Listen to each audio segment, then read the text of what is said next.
আসসালামু আলাইকুম। মাই happy marriage অ্যানিমেটের episode ৫ এর শুরুতে আমাদেরকে দেখানো হয় যে কুডু যে মিওর জন্য জামা বানাতে দিয়েছিল সেই দর্জি মিওর বাড়িতে সকল জামা নিয়ে চলে এসেছে। মিও জামাগুলো দেখে অনেক খুশি হয়ে গিয়েছিল, কিন্তু সে একটু ইতস্তত বোধ করছিল, কেননা এই জামার দাম অনেক বেশি।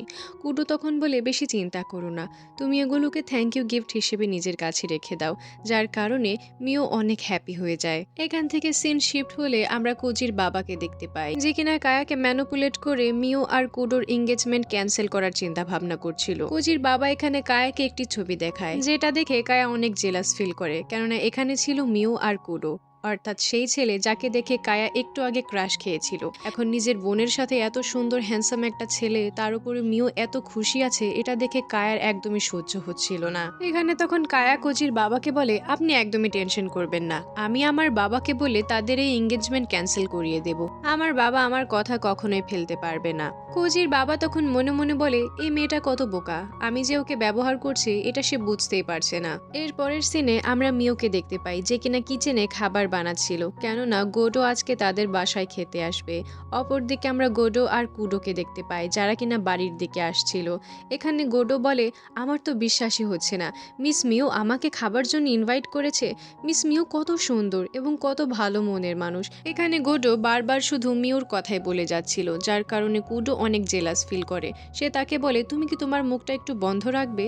কিন্তু গোডো এখানে থামতেই চাইছিল না। এদিকে তারা বাড়ির সামনে চলে এসেছিল এবং এখানে কুডো রাগের ঠেলায় গোডোকে লাথি মেরে গাড়ি থেকে বের করে দেয়। তখনই গেটের কাছে মিও চলে আসে এবং সে ওই চেরি ব্লসম প্রিন্টের কেমোনোটি পরেছিল, তাকে দেখতে অনেক সুন্দর লাগছিল।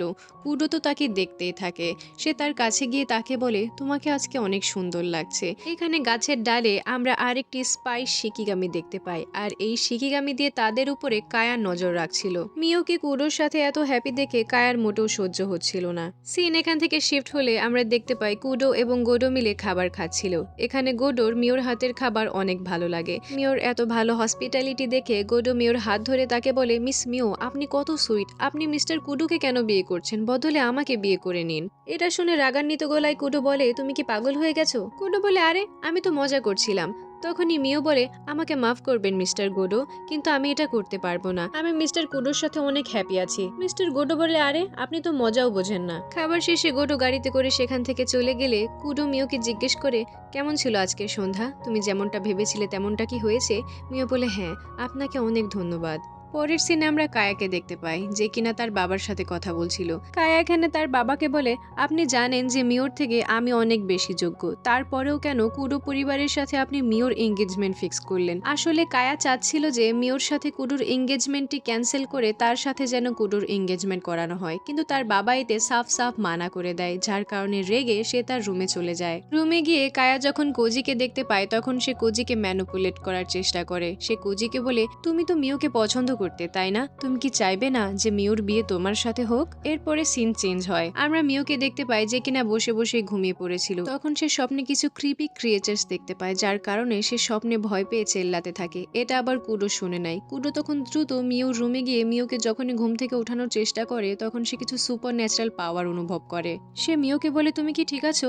মিও বলে, হ্যাঁ, আমি একদমই ঠিক আছি। কুডো তখন বলে, তুমি একদমই ভয় পেও না, এবং কোনো জিনিস যদি তোমাকে বিরক্ত করে থাকে তাহলে এটা আমাকে তুমি খুলে বলবে, এবং একা একা কখনো বাইরে যেও না। এখন তুমি শুয়ে পড়ো, আমি বাকিটা দেখে নেব। পরের দিন সকালে কোজি যখন মর্নিং ওয়াক কমপ্লিট করে নিজের বাড়ির দিকে যাচ্ছিল, তখন সে দেখতে পায় একটি জিপে কতগুলো লোক বসে কোথাও একটা যাচ্ছিল। কোজির তখন কাল রাতের কথা মনে পড়ে যায়। সে বুঝে যায় যে কায়া এবং তার বাবা মিলে মিওকে বিরক্ত করার জন্য কোনো প্ল্যান বানাচ্ছে। সিন শিফট হলে আমরা মিওকে দেখতে পাই, যে কিনা টিফিন বক্সে খাবার রেডি করছিল। আসলে সে আর ইউরি চ্যান মিলে আজকে কুডোর অফিসে গিয়ে তাকে টিফিন দিয়ে আসবে, যার কারণে তারা দুইজন রেডি হয়ে টিফিন নিয়ে অফিসের উদ্দেশ্যে রওনা হয়।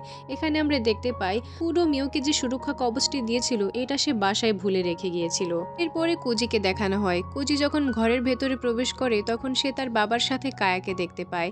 কায়া এখানে কোজিকে বলে, তুমি তো মিওকে পছন্দ করো, তাই না? তাহলে মিওকে তুমিই রেখে দাও। কোজি তখন বলে, এটা কিভাবে সম্ভব? বাবা তো তোমার সাথে আমার বিয়ে ফিক্স করেছে। কোজির বাবা তখন বলে, তুমি টেনশন করো না, আমি যা করছি তোমাদের সকলের ভালোর জন্যই করছি। বাবা আবার এই কথা শুনে কোজি অনেক ভয় পেয়ে যায়। সে বুঝতে পারে যে তারা মিওর সাথে কোনো একটি খারাপ কিছু করতে চলেছে। পরের সিনে আমরা দেখতে পাই মিও আর ইউরি চ্যান মিলে কুডোর অফিসে চলে গিয়েছে তাকে খাবার দেওয়ার জন্য। কুডো তখন তাদেরকে বলে তোমরা এখানে কিছুক্ষণ রেস্ট করে তারপরে বাড়িতে চলে যেও। মিওরা তখন বলে না, আমরা এখনই চলে যাচ্ছি। কুডো তখন মিওকে জিজ্ঞেস করে তোমাকে যে আমি সুরক্ষা কবচ দিয়েছিলাম এটা কি তোমার কাছে আছে? মিও বলে হ্যাঁ, টেনশন করবেন না, আমার ব্যাগেই আছে। কুডো তখন আশ্বস্ত বোধ করে সেখান থেকে চলে যায়। মিও কিছু দূর যাওয়ার পরে মনে পড়ে যে সে তো ওই সুরক্ষা কবচটি তার সাথে নিয়ে আসেনি। সে অনেক চিন্তিত হয়ে পড়ে। ইউরি চ্যান বলে চিন্তা করবেন না, এখন আমাদের খুব দ্রুত বাসায় যাওয়া উচিত। যখনই তারা বাড়ির উদ্দেশ্যে রওনা হচ্ছিল তখনই সেখানে সেই ব্ল্যাক কালারের জিপ চলে আসে এবং সেখান থেকে দুজন ইনভিজিবল লোক বেরিয়ে মিওকে কিডন্যাপ করে সেখান থেকে চলে যায়। ইউরি চ্যান অনেক চেষ্টা করার পরেও মিওকে তাদের কাছ থেকে ছাড়াতে পারে না। অপরদিকে আমরা কোজিকে দেখতে পাই যে কিনা নিজের বাবার সাথে রাগারাগি করছিল, কিন্তু কোজির বাবা তার সুপার ন্যাচারাল পাওয়ার ব্যবহার করে কোজিকে সেখানে বেঁধে রেখে সেখান থেকে চলে যায়। কোজি এখানে ভেঙে পড়ে। সে ভাবছিল আমি এখনো মিওর জন্য কিছুই করতে পারছি না। তখনই এখানে কোজির বড় ভাই চলে আসে। এখানে সে তার সুপার ন্যাচারাল পাওয়ার ব্যবহার করে কোজিকে মুক্ত করে দেয় এবং তাকে বলে তুমি যেটা করতে চাচ্ছ নির্দ্বিধায় সেটা করো এবং আমিও আমার কাজ করি গিয়ে।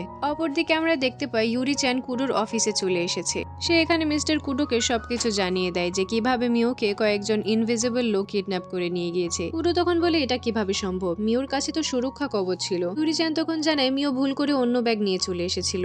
কুডো তখন অনেক চিন্তায় পড়ে যায়। তখন বাইরে থেকে কেউ জোরে জোরে বলতে থাকে যে আমাকে প্লিজ মিস্টার কুডোর সাথে দেখা করতে দিন। গোটো তখন তাকে রুমে নিয়ে আসে। আমরা দেখতে পাই এটা ছিল কোজি। কোজি মিস্টার কুডোকে তখন বলে প্লিজ আমাকে সাহায্য করুন, আমি জানি মিও কোথায় আছে এবং আমি তাকে আপনার সাহায্য ছাড়া মুক্ত করতে পারবো না। আর এই সিনটির মাধ্যমে 5 নম্বর এপিসোড শেষ হয়ে যায়। ভিডিওটি কেমন লেগেছে কমেন্টে জানাতে ভুলবেন না। ভিডিওটি যদি আপনাদের ভালো লেগে থাকে তাহলে অবশ্যই লাইক করে যাবেন। নেক্সট এপিসোডের জন্য চ্যানেলটিকে সাবস্ক্রাইব করে আমাদের পাশেই থাকবেন। দেখা হচ্ছে নতুন ভিডিওতে, ততদিন পর্যন্ত সুস্থ থাকবেন। আল্লাহ হাফেজ।